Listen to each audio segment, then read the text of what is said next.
So, something I realized as, being an online teacher, that's why I'm wearing a headset right now. I'm working actually doing this as I'm in the middle of a shift, like a work shift. Um, and it's gonna sound like it's judgment, but one of the things I've been learning is to mm, really accept the fact that, we're all in different levels of our consciousness and awareness. Um, But I was just watching this video by this guy named Kacper, I don't know, he's Polish. Um, he talks about saying yes, which is a reminder to be like, oh yeah, okay, being in the moment, really, right? Um, and even to that kind of stuff, like saying yes to that, and when you have students or people around you that are very, maybe they're not necessarily open yet, maybe because they're afraid.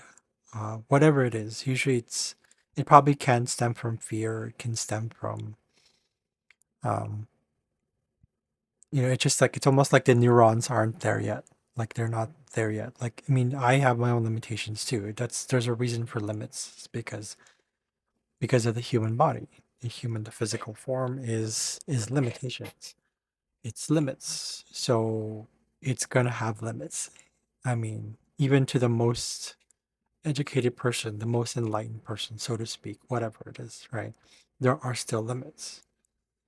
Because I've seen that time and time again before where the ego will attach itself to that, it's the ego comes through and be like, okay, well, I know this, I know that. I do that, I've done that myself. I have a lot of hubris, as I posted before. And it's like, um, I was like, I know this, I know that. It's my experience and all that stuff. Instead of being curious about it and having fun with it, it comes off very controlling, a lot of hubris, like I said, a lot of pride, wanting to be right, wanting to be recognized, wanting to be validated. So, one of the things that I've noticed is that whole saying yes, that the whole like being in the moment has a lot to do with it is, it's not really the whole it is what it is. It's surrendering. It's saying like, that's okay. That's where they are. That's not where I am.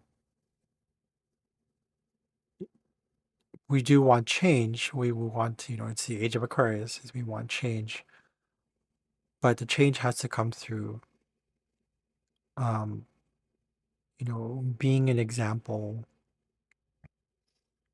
and that's at least for me. Sometimes I don't know how to be an example, and that's okay. By not being an example is already being an example. Um, so it's funny because like the more I process this, I had a specific like point I'm trying to make, but it's not getting there because I know that it's supposed to just be the point is just this. So just be. Mm.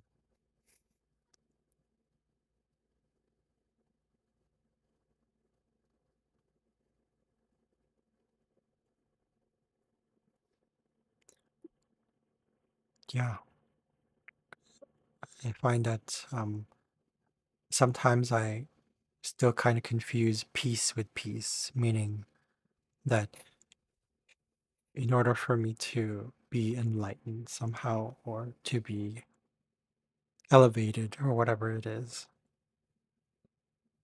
that I always have to not have disturbances, not be uncomfortable. But that's not what it is, right? It's I'm really learning that unpredictability of things, the discomfort, the power struggles, the powerlessness. You sit with it. As some people say, you lean into it. You trust the process. You go into it. You go with it, and you That's what really flowing is. You flow with it, and then you sense it through the vibrations in the body, your sensations, and then the thoughts start to kind of dwindle away, right? And they're there, but they're not like as if I become that thought. I meaning what I'm saying by that is you've heard this before, but it's like the more we practice, I feel for me, the more I practiced starting with like being in the body and just bringing the attention, not the thought, to where the body is. A lot of emotions that I've gone through, even the ones from trauma, the ones that are trauma based and inner child stuff, it becomes a sort of a curious thing like, wonder what that is, wonder why that is. It's lingering there, okay. Because that's all, it's kind of like when when we go into the body, what happens is that we're not attaching ourselves to that, latching on to the, what do you call this? There's a gift behind the tangible. When we're talking about the tangible, it's almost like because it's so real, meaning like it is real in this form. What happens is that we ground ourselves that way. And then through the grounding comes this sort of like, it's almost like it goes underneath and then up again. And it kind of like, it's a sort of this circle thing goes whoosh, and then the thought, the ego itself, or the ego, the identity itself, becomes a sort of just like this observing thing. It's like almost like you become that area, that surrounding area of observation, of the spaciousness. I'm starting to get it now, or like through definition, at least through description, I'm starting to get it. That it's like it's not about even going under or above. It's just being around it and sort of just sort of this feeling of there's that thought, there's those emotions, there's the trauma, there's the experience, there's the all of those things. And it just becomes this thing that's like I'm around it. So it comes with practice, and I think we incrementally improve day by day as we do that. At least for me, that's how it's been. Yeah. And being open to the curiosity of what is happening. The heavier the emotions, of course, the heavier the trauma, the heavier it is. Um, it's almost also like it goes around full circle again. It goes like the other way around because instead of the whole like 180, it becomes like a 360 effect, right? You go around and then you go like, okay, that's so traumatic. Then that, but you don't have. It's so traumatic. It's so heavy. It's so dark, and it's so like just like the ego just basically goes like, I can't handle it anymore, and then the ego just goes, and you just become that space. And then you say, in other words, you become it. You are being. You come back to this. It's not an awareness like it's in here. It's weird. It's like it's an interesting feeling. It's not even a feeling. It's you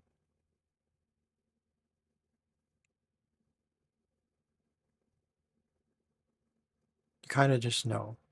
If you ever sit through anything uncomfortable, anything painful, I'm not saying go out there and inflict pain on yourself.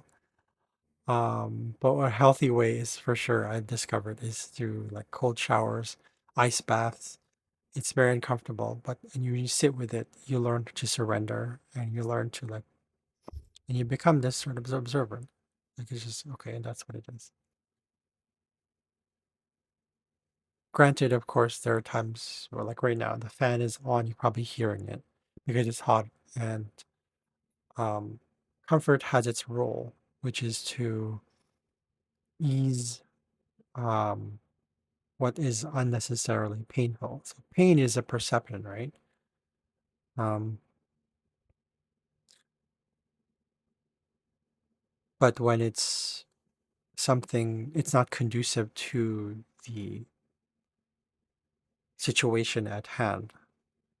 Meaning, for example, like working. If you're working, you can look for comfort a little bit to help you, or you look for comfort. It's not about looking for discomfort or looking for comfort. It's really about allowing for what makes sense in the moment. Because if someone were to attack you physically, you're not going to just stand there, right? You're going to run away, or you're going to kind of defend yourself in a way. You know, animals do this all the time, right? But they go back to their own state of being. They go back to being because it's like it's just a normal defense thing. Defense has its own role. Defensiveness is it's for survival. That's all it is. It's really what survival is, because the body or the physical forms look to survive because it's not actually even surviving. It comes from thriving. It believes in the ability to thrive, to go on and proceed. The moment it stops doing that is when it's time to not thrive in that form anymore. It's no longer that consciousness of in that body. It's time to, like, okay, well, it's time to leave the body. This is this. It's kind of like saying, like, uh, when something has uh met it's fulfilled its purpose. Like, when something is worn out, that's what it is. When we're born, we have this new thing. It's a creation, right? It's a created form. And as we get older, it starts to wear out. Like with all things, everything wears out. Plastic wears out even, right? So it breaks down. That's why, that's part of reality.